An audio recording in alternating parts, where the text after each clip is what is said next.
చతుష్టయానికి సంబంధించిన ఈ గ్యాంగ్లో, ఈ ముఠాలో ముందుగా ఇదే భీమవరం ప్రజలు తిరస్కరించిన దత్తపుత్రుడితో మొదలెడతాను. వీరు చేసిన రాజకీయాలు ఎలా ఉన్నాయి అనే విషయం మీద ఈ దత్తపుత్రుడు పక్క రాష్ట్రంలో ఈయనది శాశ్వత నివాసం. అడ్రస్ ఎక్కడ అంటే మన రాష్ట్రంలో ఉండదు, పక్క రాష్ట్రంలో ఉంటాడు, నాన్ లోకల్.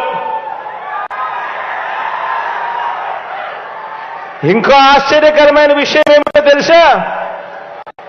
పక్క రాష్ట్రంలో శాశ్వత నివాసం ఉంటూ పక్కవాడు సీఎం కావాలని ఏకంగా పార్టీ పెట్టిన వాడు బహుశా దేశ చరిత్రలో ఎవడు ఉండడు ఈయన తప్ప.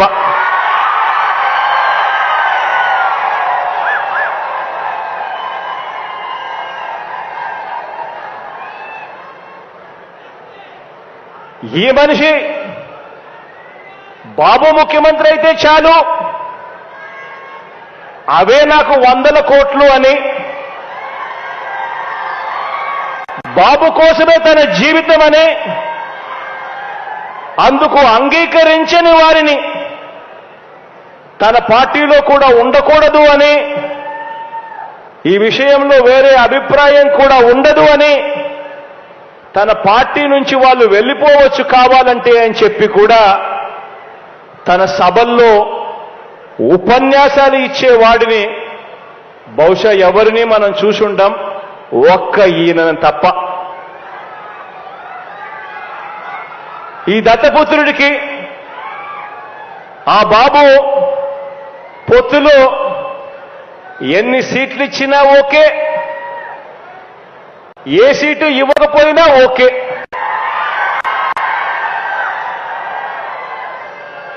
చిత్తం ప్రభు అనే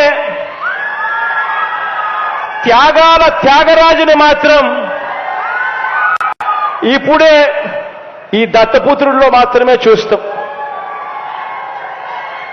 ఎవరైనా ప్రజల కోసం త్యాగాలు చేసేవాడిని చూశాం కానీ ఏకంగా ప్యాకేజీల కోసం త్యాగం చేసేవాడిని మాత్రం బహుశా ఎప్పుడు చూసుండం.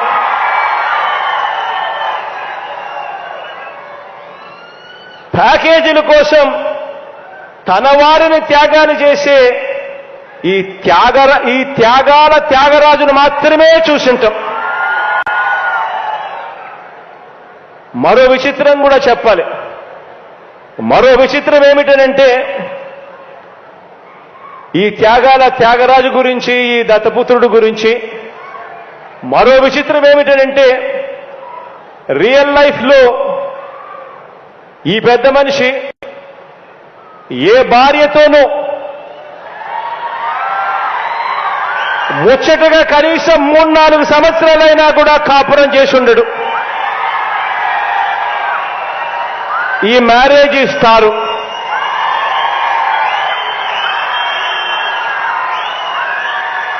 ఆడవాళ్ళను కేవలం ఆట వస్తువులుగా మాత్రమే చూస్తూ పెళ్లి అనే ఒక పవిత్ర వ్యవస్థను,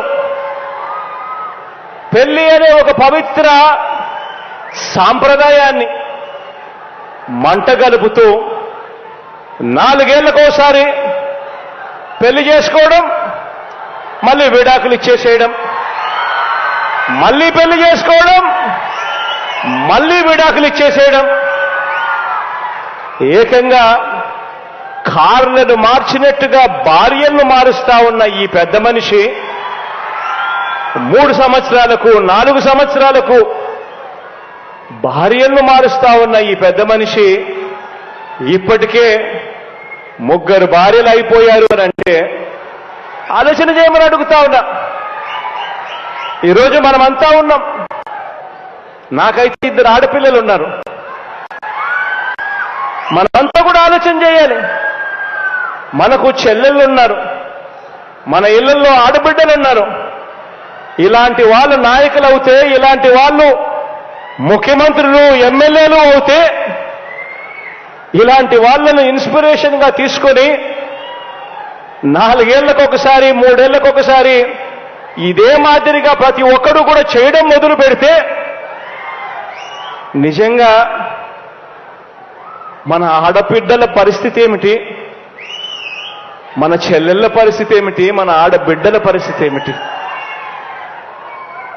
ఇలాంటి పరిస్థితిని, ఇలాంటి కార్యక్రమాలు చేసే ఇలాంటి వారిని సమాజంలో, రాజకీయాలలో ఇలాంటి వారికి కనీసం ఓటు వేయడం కూడా ధర్మమేనా అని చెప్పి కూడా ఆలోచన చేయమని కోరుతా ఉన్నా. ఆలోచన చేయమని అడుగుతా ఉన్నా. ఇలాంటి ఆయనేమో ఏ భార్యతోనూ కనీసం 3-4 సంవత్సరాలైనా కూడా కాపురం చేయలేడు. కానీ పొలిటికల్ లైఫ్లో మాత్రం చంద్రబాబు నాయుడుతో మాత్రం తన వివాహ బంధం కనీసం 10-15 సంవత్సరాలైనా ఉండాల్సిందే అని చెప్పి ఏకంగా తన క్యాడర్కు చెప్తా ఉన్నాడు. తన క్యాడర్కి ఇదే మాటలు చెప్తా ఉన్నాడు. చంద్రబాబు నాయుడుతో వివాహ బంధం కనీసం 10-15 సంవత్సరాలైనా ఉండాలి అని చెప్పి. నేను అడుగుతా ఉన్నా, ఆలోచన చేయమని అడుగుతా ఉన్నా మిమ్మల్ని అందరినీ కూడా. నేను అడిగేది ఒకటే, 2 విషయాలు కనుక కలిస్తే అమృతం తయారవుతుందా అని చెప్పి ఆలోచన చేయమని అడుగుతా ఉన్నా. 4 వంచకులు కలిస్తే మంది పెరుగుతారు కానీ ప్రజలకు చేసే మంచి పెరుగుతుందా అని చెప్పి నేను అడుగుతా ఉన్నా. ఆలోచన చేయమని చెప్పి నేను మిమ్మల్ని అందరినీ కూడా కోరుతా ఉన్నాను. ఒకరేమో పిల్లనిచ్చిన మామ, ఒకరైతే పిల్లనిచ్చిన మామ,